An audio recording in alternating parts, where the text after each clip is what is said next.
Eu tive o privilégio de um dia escutar um missionário chamado Wes Stanford. Ele passou uma parte da sua vida ajudando a igreja na Etiópia, que por 17 anos esteve sob o regime comunista. As igrejas foram lacradas, pastores foram presos, muitos foram mortos. E esse missionário saía da América do Norte e ia para a Etiópia tentar ajudar os irmãos que se reuniam escondidos nas catatumbas, nas florestas.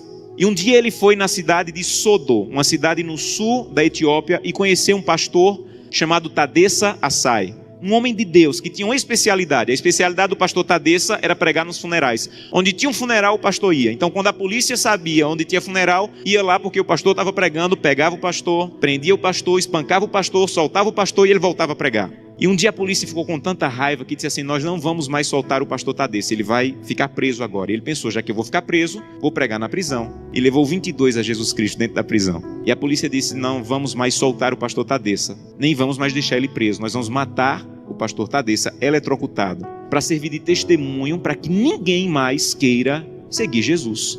E anunciaram na cidade: amanhã, às 9 horas da manhã, o pastor Tadessa vai morrer eletrocutado. Mas eles não tinham cadeira elétrica.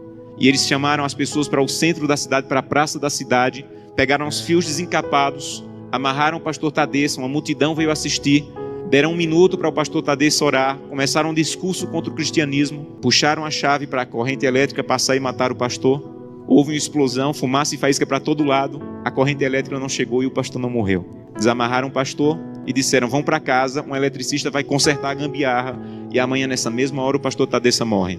E o pastor Tadessa pensou: já que eu vou morrer amanhã, vou passar a noite em oração. E voltou para a cadeia e passou a noite em oração. No outro dia, a mesma coisa. A multidão veio, amarraram o pastor Tadessa, alguém havia passado o dia tentando consertar, puxaram a chave, explosão de novo, fumaça e faísca, a corrente elétrica não chegou. E a multidão começou a apertar tanto, fazer tanto barulho, que a polícia ficou temerosa, desamarrou o pastor e disse assim: vai embora daqui.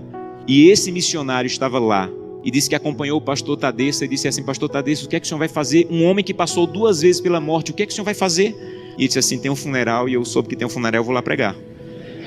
E ele disse assim: pastor Tadessa, eu represento milhares de cristãos na América e nós estamos orando muito por vocês. E disse que o pastor Tadessa se virou, ficou com o rosto sério e disse assim: vocês na América estão orando por nós, aqui na Etiópia? Então volte para a América e diga que nós é que estamos orando por vocês. E ele falou: mas por que vocês estão orando por nós se vocês é que estão sendo perseguidos, pastor? E ele falou: irmão, ninguém na Etiópia acorda sem pensar, nenhum cristão na Etiópia acorda sem pensar: hoje pode ser meu último dia de vida, pode ser que hoje seja descoberto e seja preso e morto. Então, como nós não sabemos se esse é o último dia de vida, todo cristão na Etiópia passa o dia em oração. Não importa o que nós façamos durante o dia, passamos o dia em oração. Mas eu soube que as coisas vão muito bem na América e que tem cristão na América que consegue passar o dia inteiro sem orar. É verdade que tem cristão na América que consegue passar o dia inteiro sem orar? E ele disse assim: é verdade. Ele falou: você sabe que é proibido se reunir, mas nós precisamos tanto do corpo de Cristo que mesmo sendo proibido, nós nos encontramos escondidos à noite, no escuro, na floresta, nos cemitérios, porque nós precisamos do corpo de Cristo. Mas eu soube que vocês têm igreja na América em todas as esquinas, e vocês podem entrar na igreja a hora que quiserem, que a polícia não vai entrar para espancar vocês. Mas eu soube que na América, no dia de culto, tem cristãos que ao invés de ir para a igreja, ficam em casa assistindo. É verdade que no dia de culto vocês podem ir a hora que quiserem, e vocês não vão, vocês ficam assistindo. É verdade que isso acontece na América, irmão? Ele disse assim: é verdade. E ele disse assim: missionário, a minha congregação tinha apenas uma Bíblia, e eu fiquei com medo de ser preso e minha Bíblia ser queimada. Então reuni minha congregação e com lágrimas nos olhos eu disse: irmão, eu não tenho como guardar a Bíblia, é o que nós temos de mais precioso. Se eu for preso, ela vai ser destruída. Então eu comecei a rasgar as páginas da Bíblia e comecei a dividir para cada pessoa. Era mais fácil guardar porções da Bíblia do que uma Bíblia inteira com uma pessoa só. E quando eu estou à noite pregando, no escuro, no meio do meu sermão, eu digo: eu preciso de Isaías 53. E alguém lá do escuro começa a recitar do fundo do coração aquela página que ele levou rasgada para casa e decorou. Mas eu soube que na América vocês podem ter 8, 10 Bíblias em casa. E eu soube que tem cristãos na América que, apesar de terem 8, 10 Bíblias em casa, passam uma semana sem ler a Bíblia. É verdade? E ele disse assim: é verdade, nós é que precisamos de oração. Meus irmãos, urgentemente precisamos de oração. Porque cantamos: breve Jesus voltará. Levantamos a mão no apelo dizendo assim: eu quero voltar para o céu para ser dono de tudo. Mas ainda não estamos indo a Jesus de maneira séria para que Ele arranque o egoísmo do nosso coração e que nós possamos entrar na porta do céu e nós não vejamos a rua de ouro nem a parede de pedra preciosa, mas nós possamos olhar para o rosto maravilhoso de Jesus, aquilo que nós aprendemos a olhar nessa terra. Eu tenho um sonho O sonho da minha vida, entrar na porta do céu, segurando a mão de Gleice, minha esposa, e Glenda e Samuel, os meus filhos. E eu quero chegar em frente a Jesus.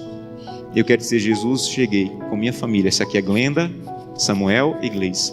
E eu espero que Jesus diga mais ou menos assim: Josanã, eu já conhecia a sua família, porque todo dia você ia à presença. A minha presença me apresentava, só faltava conhecer pessoalmente, mas eu já conheço a tua família. Sejam bem-vindos agora. Um prazer conhecê-los pessoalmente. Eu não quero ser pastor dessa igreja. Eu quero ir para o céu. E isso é mais profundo. Eu não quero abrir o inário e dizer assim: breve Jesus voltará. Eu quero estar lá. Isso é mais profundo. Por isso eu preciso fazer com que o que eu como, o que eu vejo, o que eu acesso, o que eu ouço, a maneira como eu uso o meu dinheiro esteja de acordo com a vontade de Deus. Porque os que serão salvos não amam a própria vida. Que Deus te abençoe de maneira profunda, para que o primeiro fruto da fidelidade, a transformação do teu caráter, esteja de maneira real acontecendo em tua vida.